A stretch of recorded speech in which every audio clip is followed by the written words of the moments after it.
Bonjour Nathalie Loiseau. Bonjour. Plus de 100 000 Arméniens ont quitté leur terre du Haut-Karabakh, chassés par l'Azerbaïdjan, après 9 mois d'un blocus jugé inhumain. Tout ce qui se passe là-bas s'est passé sous les yeux de l'Union européenne et qui n'a rien fait, ou presque. Pourquoi ? Alors, je suis en colère et j'ai honte. Je suis en colère parce que ça fait des mois qu'on alerte. Le Parlement européen, là-dessus, a été impeccable. Moi, je me suis rendue 3 fois en Arménie, une fois au Karabakh, quand c'était encore possible. Et on alerte, c'est un nettoyage ethnique qui se passe sous nos yeux. Le peuple arménien, celui qui a connu le premier génocide du XXe siècle, connaît le premier nettoyage ethnique du XXIe siècle. Et comme en 1915, tout le monde regarde ailleurs. Et pourquoi tout le monde regarde ailleurs ? Pourquoi l'Union européenne n'a rien fait ?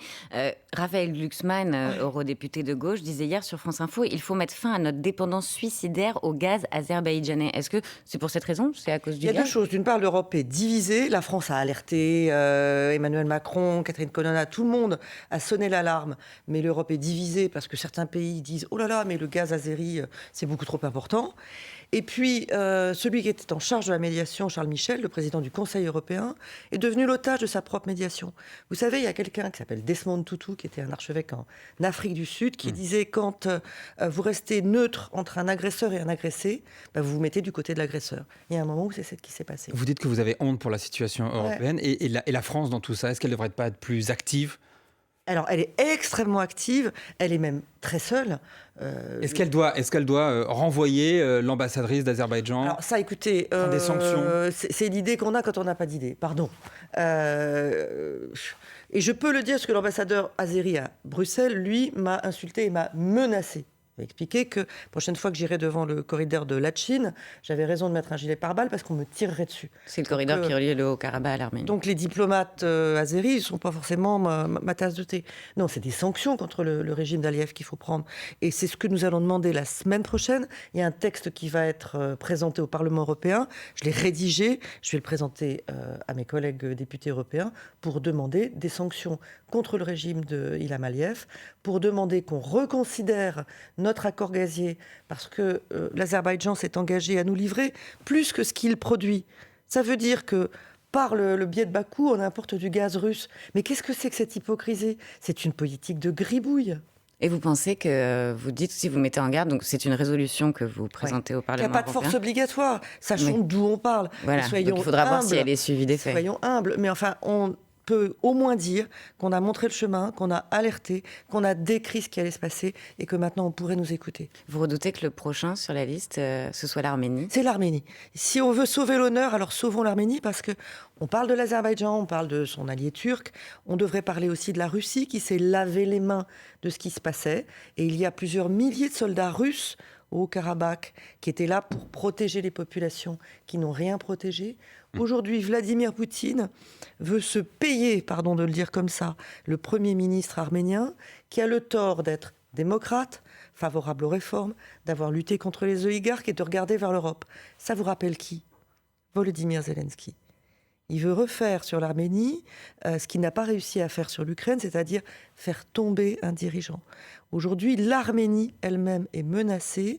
Je le dis aujourd'hui, si nous n'agissons pas, nous ne pourrons pas dire que nous n'étions pas prévenus. Nathalie Loiseau, vendredi, un sommet des pays du sud de l'Europe s'est tenu à Malte. L'idée, c'était d'envoyer un message clair sur l'immigration. La réponse est à chercher au niveau européen, disent de nombreux acteurs. Sauf que l'Europe, elle continue de se diviser sur le pacte migratoire qui est en discussion depuis 3 ans. Ouais. On l'attend, c'est pour quand ? Alors, du côté du Parlement européen, notre position, elle est claire, elle est votée, c'est pour tout de suite. On attend les pays européens. Depuis des années, un certain nombre de dirigeants qui ne vous parlent que immigration matin, midi et soir, sont ceux qui bloquent une solution. On a commencé à progresser.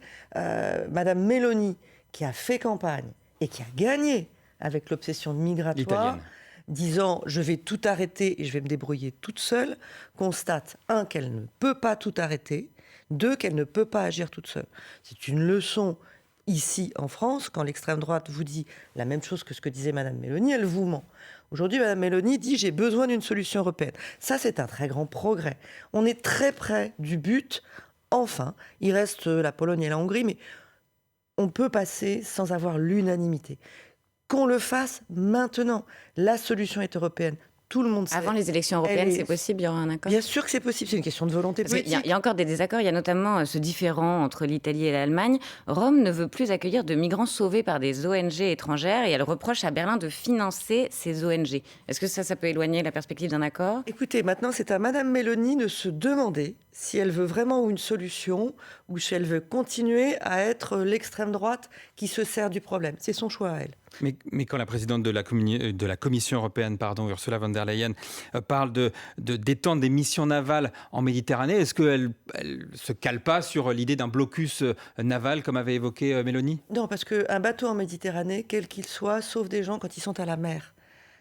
La priorité du sauvetage, elle aura toujours lieu. Après, il faut se demander pourquoi la mer Méditerranée est devenue un cimetière.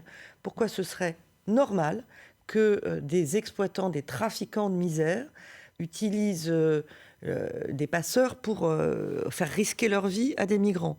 Il faut que ça s'arrête, à la fois pour la dignité des personnes et même leur sécurité, et parce que les Européens ne peuvent pas comprendre qu'ils ne peuvent pas décider qui arrive sur leur sol. Que ceux qui sont réfugiés politiques puissent venir dans des meilleures conditions, être accueillis mieux et plus vite. Que ceux qui se cherchent une vie meilleure, mais qui sont des réfugiés, des migrants irréguliers économiques, ne soient plus incités à prendre des risques pareils. Ça n'a pas de sens. Nathalie Loiseau, on se retrouve dans quelques instants. On va continuer de discuter notamment de la question de l'immigration. Mais tout d'abord, à 8h bientôt 40, c'est le Fil Info avec Diane Ferchit. Un gigantesque incendie à Rouen. Cette nuit, le feu a ravagé 2 immeubles désaffectés. Ils se sont effondrés. Pas de victimes, d'après la mairie qui précise qu'aucun seuil de dangerosité n'a été relevé pour les importants panaches de fumée. Augmentation du prix du gaz, déconjugalisation de l'aide aux adultes handicapés, mais aussi hausse des APL ainsi que du taux d'usure.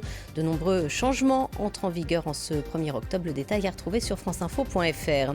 Sur France Info, le maire de Bordeaux, Pierre Urmic, dénonce l'irresponsabilité de Laurent Wauquiez. Le président de la région Auvergne-Rhône-Alpes a annoncé hier vouloir faire sortir sa région du dispositif zéro artificialisation nette des sols. Pour Pierre Urmic, c'est de la démagogie, un refus de voir la réalité en face. En Slovaquie, le parti populiste Smer-SD arrive en tête des résultats de l'élection législative. Son leader, Robert Fico, a promis d'arrêter l'aide à l'Ukraine au cours de la campagne. Il s'en est pris à l'UE, à l'OTAN ainsi qu'à la minorité LGBT+. France Info. Le 8-30 France Info, Agathe Lambray, Jean-Rémy Baudot. Toujours avec Nathalie Loiseau, eurodéputée Renew. On parlait des 27 qui n'arrivent pas encore à se mettre d'accord sur l'immigration. Les Républicains et le Rassemblement national, eux, prétendent avoir la solution. Ils veulent modifier la Constitution pour déroger à la primauté des traités européens. Pourquoi ce n'est pas ça la solution ? Alors ça, c'est vraiment le yaka faucon de l'extrême droite et de la droite. C'est pas ça la solution, parce que l'Europe, c'est pas un panier dans lequel vous choisissez une cerise et pas l'autre.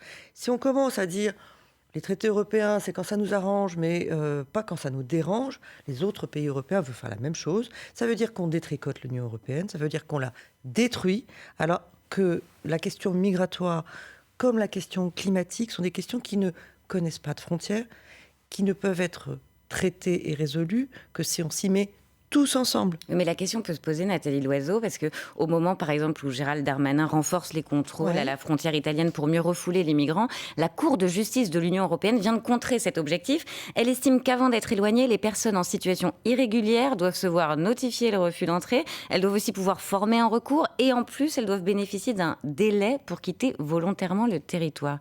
C'est ce que fait la France, ça ?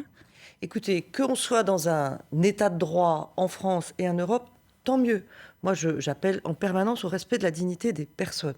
Pour autant, qu'il y ait davantage de contrôle à la frontière entre l'Italie et la France, c'est nécessaire, parce que pendant très longtemps, depuis 2015, depuis que l'Italie, en quelque sorte, est débordée, elle avait choisi de ne plus enregistrer les personnes qui arrivaient sur son sol.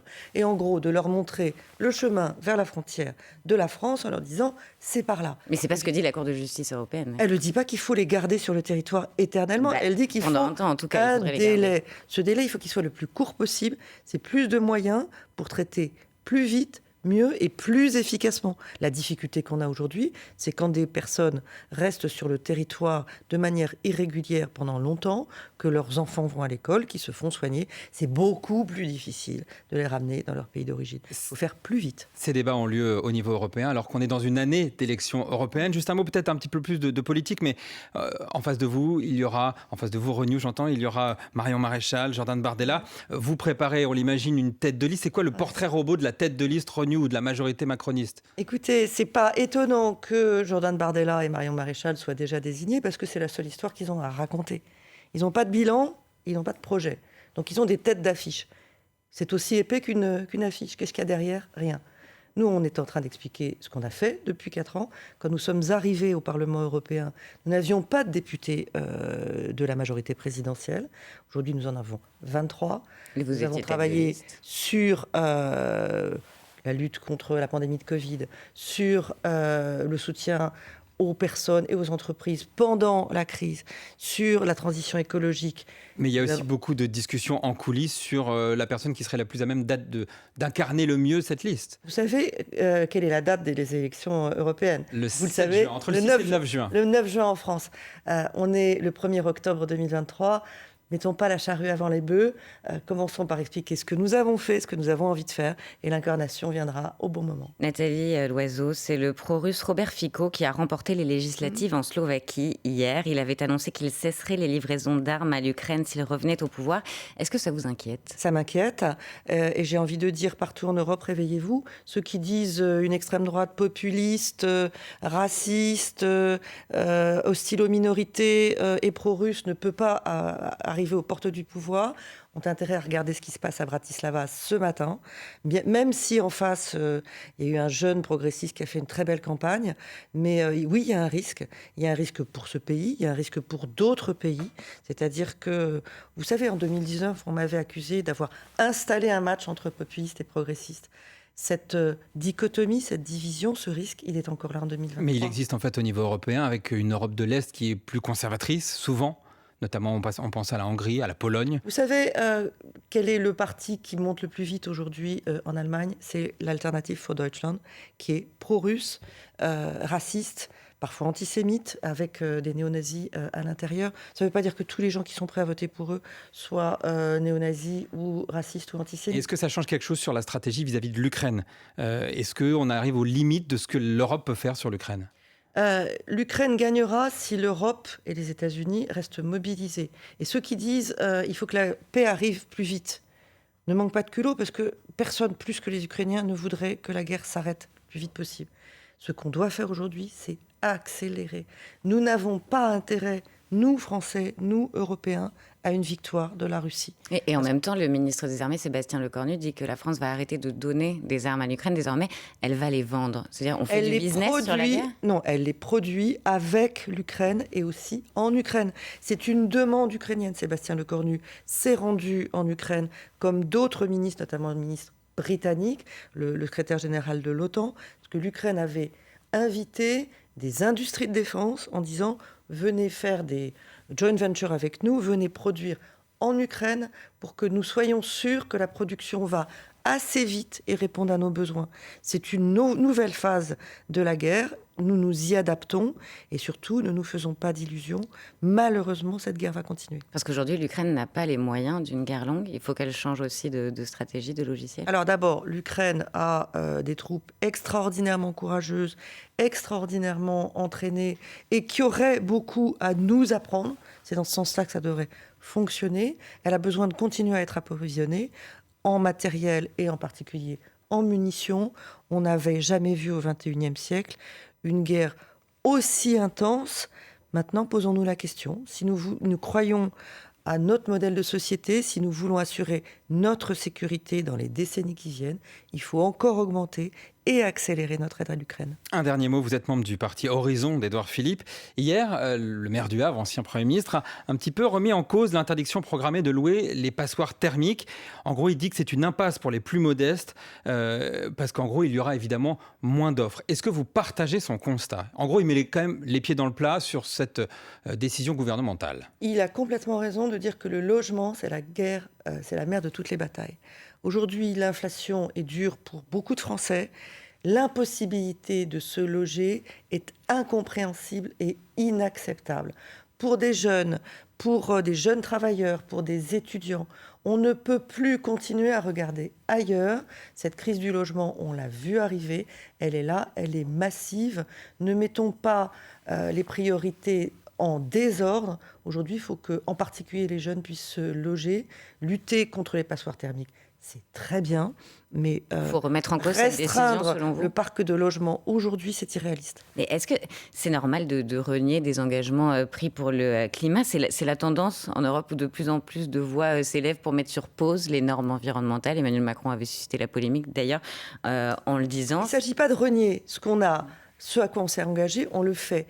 Est-ce qu'il faut C'est un petit peu ce qu'il fait hier soir. Est-ce qu'il faut accumuler et mettre ensemble au même moment autant d'ambition, autant de contraintes, si on n'a pas les moyens derrière d'aider ceux qui sont en difficulté? C'est la meilleure méthode pour rendre la transition écologique insupportable à nos compatriotes. Il y a entre fin du monde et fin du mois 2 priorités à réussir à mettre ensemble, mais si on rajoute des contraintes sans trouver de solution, plus personne ne voudra pas entendre parler d'écologie. Et là, ce sera dramatique parce que l'urgence écologique est là. Mais vous voyez, par exemple, quand un Laurent Wauquiez revient sur la zéro artificialisation nette, de fait, il se fait tacler par le ministre de la Transition. Mais à juste titre, il se fait tacler. Qui est quelqu'un de chez Horizon. Il n'y a pas un double discours au sein d'Horizon? Il n'y a pas un double discours, il y a du réalisme parce qu'on travaille tous les jours sur le terrain. C'est un parti qui a beaucoup d'élus. On voit ce qui passe et on voit ce qui ne passe pas. Zéro artificialisation nette, tout le monde est d'accord. Est-ce que M. Wauquiez veut nous faire à nouveau des centres commerciaux gigantesques, vides et qui vident les centres-villes? Si c'est ça son idée, moi je ne le suivrai pas, évidemment pas. Quand Édouard Philippe parle de la crise du logement des jeunes, il a raison. Nathalie Loiseau, eurodéputée Renew, merci beaucoup d'avoir été l'invitée du 8h30 France Info en ce dimanche. Merci Agathe de m'avoir accompagné, Agathe Lambray. On se retrouve pour une prochaine interview la semaine prochaine. Il est l'heure du Fil Info.